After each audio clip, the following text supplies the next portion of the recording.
अस्सलाम वालेकुम my dear students, हम लोगों ने चैप्टर नंबर 1 का पहला प्रैक्टिकल परफॉर्म कर लिया।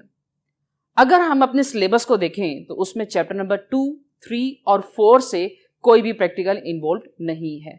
डायरेक्टली हम मूव कर रहे हैं चैप्टर नंबर 5 के अंदर, और चैप्टर नंबर 5 का पहला प्रैक्टिकल दैट इज 5.1। और इस प्रैक्टिकल में हम क्या करने जा रहे हैं? हम मेल्टिंग पॉइंट फाइंड आउट करने जा रहे हैं of a given organic compound, और हम देखेंगे कि किस तरीके से हम ऑर्गेनिक कंपाउंड का मेल्टिंग पॉइंट फाइंड आउट करते हैं। इस प्रैक्टिकल को परफॉर्म करने के लिए हमें किन किन ऑपरेटर्स की जरूरत है, आइए देखते हैं। सबसे पहले हमें थर्मोमीटर रिक्वायर्ड होगा, क्योंकि हम नेफ्थलीन का या कोई भी ऑर्गेनिक कंपाउंड का मेल्टिंग पॉइंट फाइंड आउट कर रहे हैं। सो मेल्टिंग पॉइंट को फाइंड आउट करने के लिए जो इंस्ट्रूमेंट यूज किया जाता है या जो इंस्ट्रूमेंट टेम्परेचर चेंज को मेजर करता है, दैट इज ओवर थर्मोमीटर। इसके साथ साथ हमारे पास ट्राइपॉड स्टैंड आएगा, साथ ही साथ हमारे पास बीकर होना चाहिए 250 cm³ का, wire gauge, thread, stirrer, then capillary tube. अब कैपिलरी ट्यूब क्या होती है ये अभी हम देखते हैं। Then iron stand, water and given organic compound.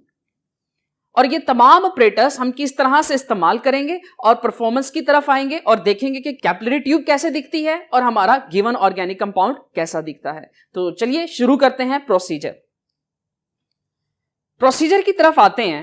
Procedure में सबसे पहला पॉइंट है कैपिलरी ट्यूब के एक एंड को हीट करके बंद करना।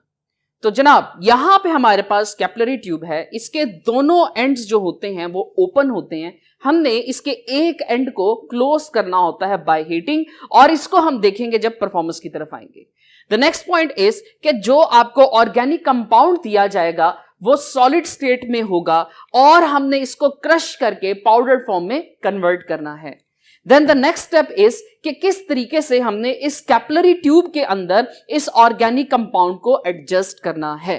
देन इसके बाद फर्दर हमने एडजस्टमेंट करनी है ऑपरेटर्स की, जैसा कि नेक्स्ट डायग्राम आएगी उसमें हम इन तमाम चीजों को देखेंगे कि किस तरीके से हमने बाकी ऑपरेटर्स को एडजस्ट करना है। और इस तमाम ऑपरेटर्स को एडजस्ट करने के बाद हम 3 दफा रीडिंग्स लेंगे। ये जो 3 दफा रीडिंग लेने का मकसद होता है, इसका पर्पस ये है कि हमने इसको मीन वैल्यू की तरफ लेके आना है। जब हम एक मीन वैल्यू की तरफ आते हैं तो हमारी वैल्यूज जो होती हैं वो एक्यूरेसी की तरफ चली जाती हैं।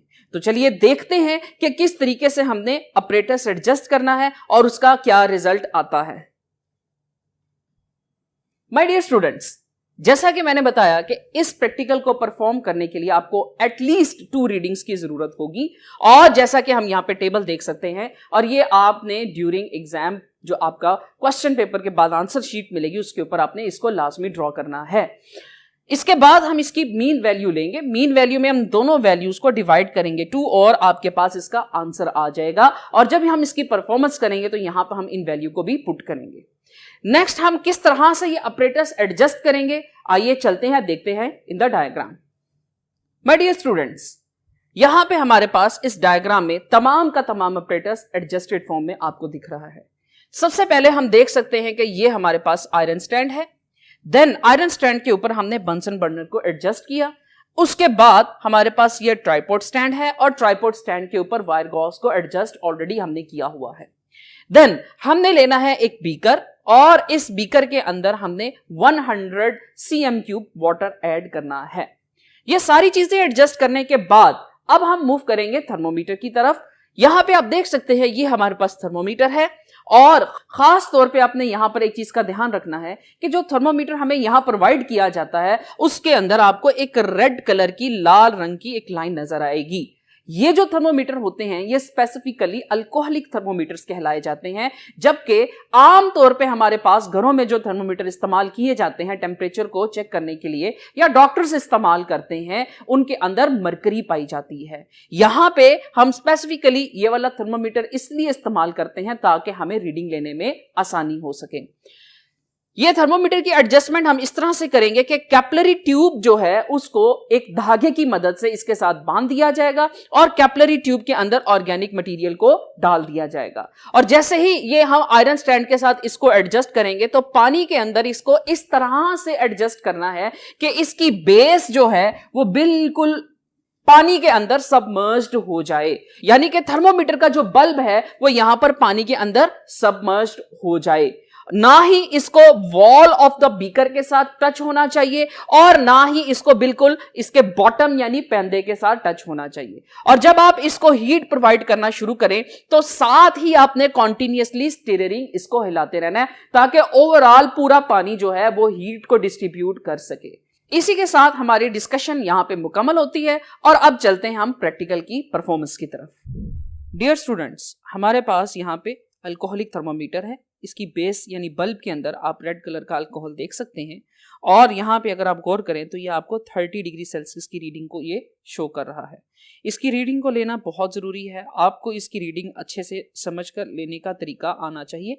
जब हम इसकी परफॉर्मेंस की तरफ आएंगे हम इसको देखते हैं। थर्मोमीटर के बाद हमारा जो मोस्ट इंपॉर्टेंट पार्ट है वो है हमारे पास कैपिलरी ट्यूब।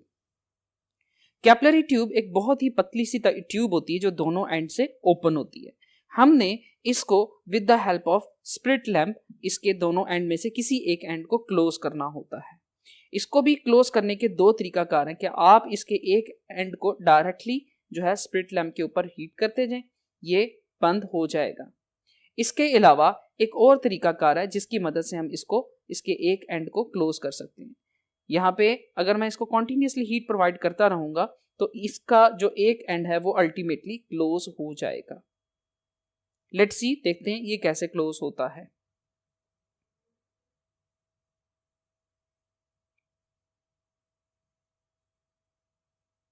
कॉन्टिन्यूसली आपने इसको रिवॉल्व करते रहना है ताकि हीट जो है इसकी कांस्टेंट ना रहे, यानी कि एक पॉइंट पे ना रहे बल्कि मल्टीपल पॉइंट्स की तरफ ये जा सके। अगर आप गौर कर रहे हैं तो आपको नजर आ रहा होगा कि इसका एक एंड जो है वो अब मेल्टेड स्टेट में आ चुका है और वो ऑलमोस्ट बंद हो रहा है। मजीद अगर हम इसको 1 मिनट और देंगे तो ये मजीद बंद हो जाएगा।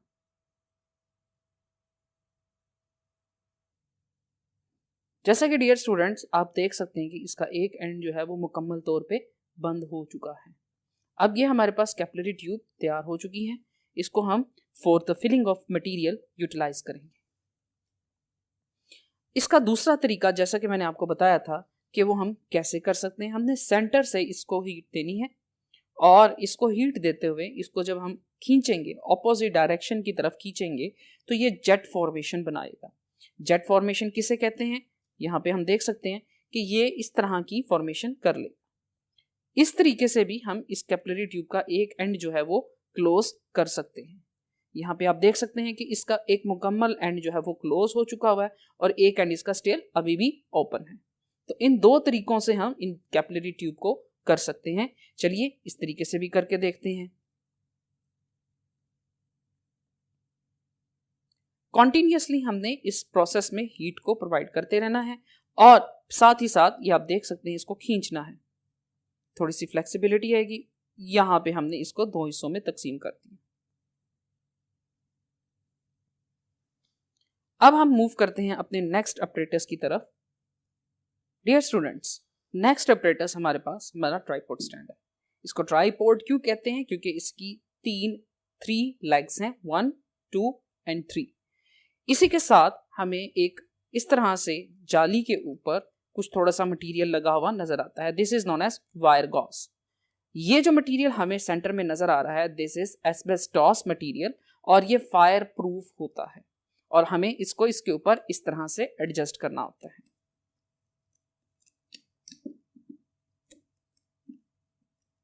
And this is now tripod stand with wire Gauss. अब मूव करते हैं अपने नेक्स्ट ऑपरेटर्स की तरफ।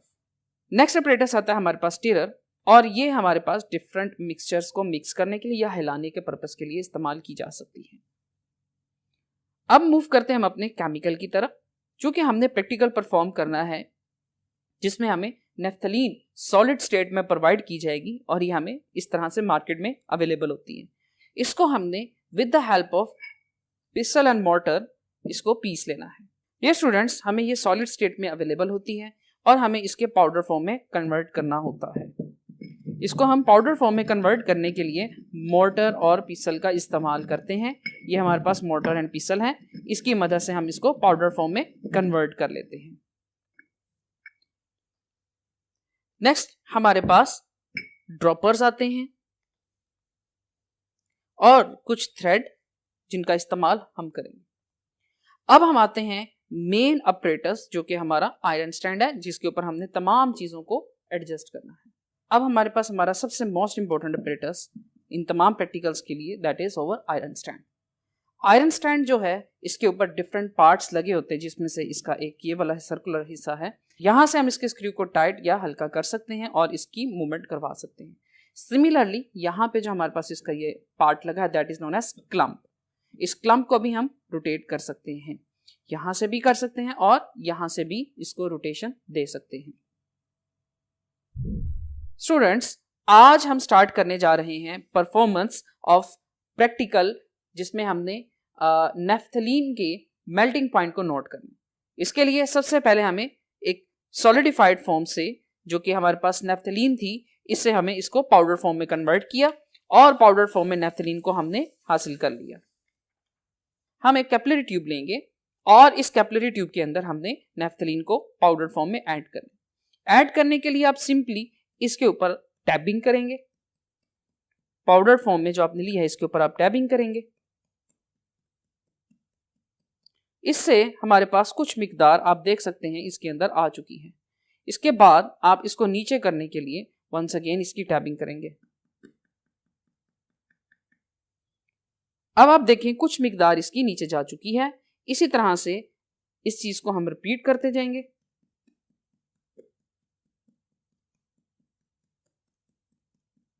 और वंस अगेन टैबिंग करते जाएंगे,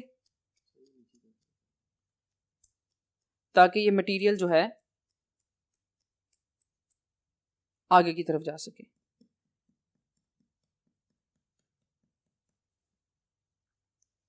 इस प्रोसेस को हम मल्टीपल टाइम परफॉर्म करेंगे। अब हम आते हैं मेन ऑपरेटर सेटिंग की तरफ, और उसके बाद हम तमाम चीजों को एडजस्ट करके बॉइलिंग पॉइंट को नोट करने की कोशिश करेंगे। डियर स्टूडेंट्स, सबसे पहले अब ऑपरेटर सेटिंग की तरफ आते हैं और प्रैक्टिकल को परफॉर्म करना शुरू करते हैं। अब सबसे पहले हमें थर्मोमीटर लेना है और थर्मोमीटर के साथ ही हमें जो कैपिलरी ट्यूब है, जिसके अंदर हमने मटेरियल को ऐड कर लिया, आप इसको देख सकते हैं, इन दोनों की बेस को हम एक दूसरे के साथ अटैच करेंगे और थ्रेड की मदद से हम इसको एक दूसरे के साथ लगा देंगे।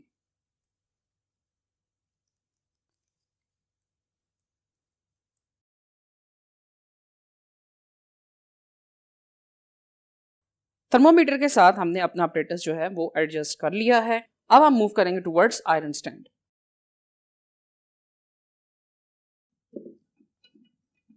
आयरन स्टैंड के अंदर हमारे पास दो ऑप्शंस होती हैं। या तो हम इसी एक जो रिंग वाला है, इसके ऊपर हम वायर गॉस को एडजस्ट करके हम ये प्रैक्टिकल परफॉर्म करें, या फिर हम यहां पर ट्राइपॉड स्टैंड को एडजस्ट करके ये परफॉर्मेंस कर सकते हैं। दोनों ऑप्शंस हमारे पास अवेलेबल है। हमारे लिए बेहतर ऑप्शन ये है जिसकी हाइट हम एडजस्ट कर सकें। लिहाजा मैं यहां पर ये जो रिंग वाला है इसको इस्तेमाल करूंगा, क्योंकि इससे हम हाइट को इजीली अपने मुताबिक एडजस्ट कर सकते हैं।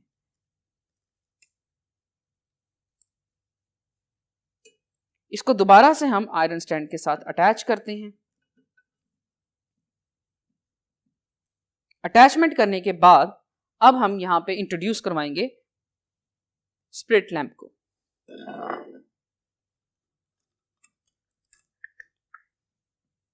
स्प्लिट लैंप को इंट्रोड्यूस करवाने के बाद स्प्लिट लैंप को लाइट अप करेंगे।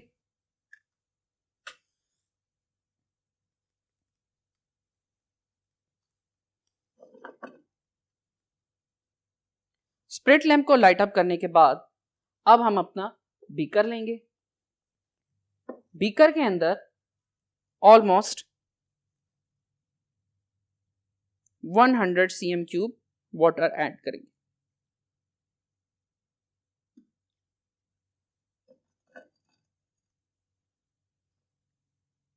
$100 cm क्यूब वाटर ऐड करने के बाद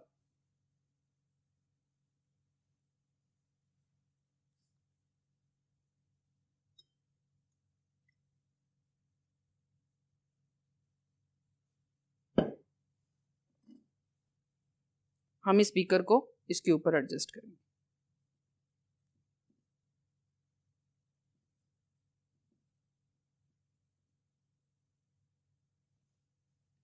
पैरेलल अब हमारी एडजस्टमेंट होगी थर्मोमीटर की on the stand.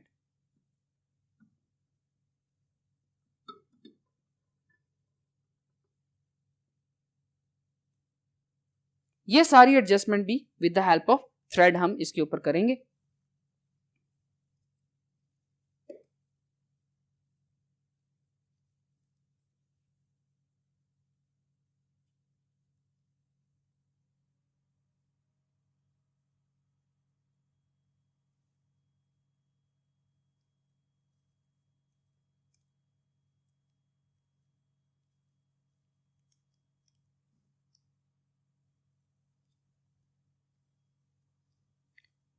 Iron stand के क्लम्प को हम ओपन करेंगे।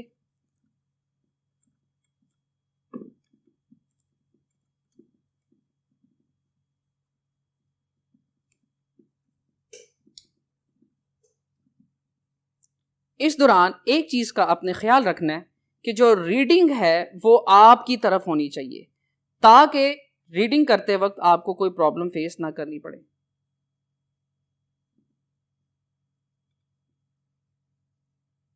एहतियात के साथ इसको अंदर की तरफ लेके जाएंगे और इस चीज का खास ख्याल रखेंगे कि ये जो थर्मोमीटर है ये ना तो पानी के अंदर बहुत ज्यादा डीप हो और ना ही ये पानी से बहुत ज्यादा बाहर की तरफ आ जाए, बल्कि ये एक मॉडरेट लेवल पे रहे और हमें जो है इसकी रीडिंग प्रॉपर तरीके से नजर आए।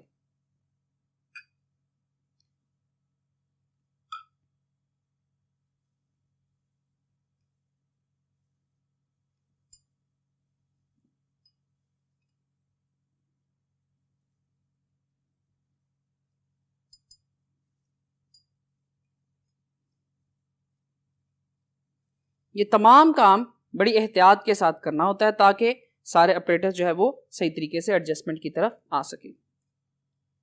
डियर स्टूडेंट्स, यहाँ पे आप देख सकते हैं कि हम लोगों ने इसको बड़ी ही एहतियात के साथ एडजस्ट किया हुआ है। आप गौर कर सकते हैं ना तो ये बिल्कुल बेस के साथ अटैच है और ना ही ये बिल्कुल साइडों के साथ अटैच है। अब अगर हम इसका टेम्परेचर नोट करें तो डेफिनेटली ये बहुत ज़्यादा इंक्रीज हो रहा है और ये रूम टेम्परेचर जो कि 30 डिग्री सेल्सियस था उससे इंक्रीज होकर 40 डिग्री सेल्सियस तक आ चुका है।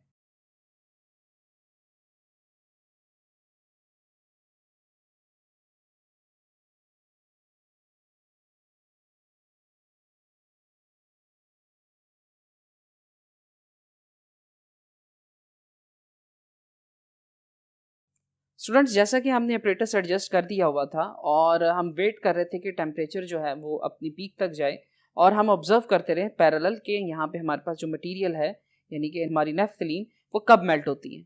अब हम ऑब्जर्व कर रहे हैं कि टेम्परेचर जो है वो अपनी पीक यानी 80 डिग्री सेल्सियस तक आ रहा है और साथ ही साथ आप देख सकते हैं कि नेफ्थलीन जो है वो यहाँ पे पिघल चुकी है नीचे की तरफ।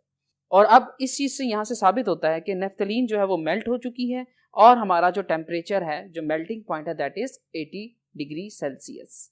डियर स्टूडेंट्स, हम लोगों ने नेफ्थलीन का प्रैक्टिकल परफॉर्म किया और हमने ऑब्जर्व किया कि हमारे पास जो नेफ्थलीन है उसका जो टेम्परेचर है यानी कि उसका जो मेल्टिंग पॉइंट है वो हमारे पास आता है 80 डिग्री सेल्सियस। सिमिलरली हमने इसकी दूसरी रीडिंग ली और उसका भी रिजल्ट ऑलमोस्ट 80 डिग्री सेल्सियस आया।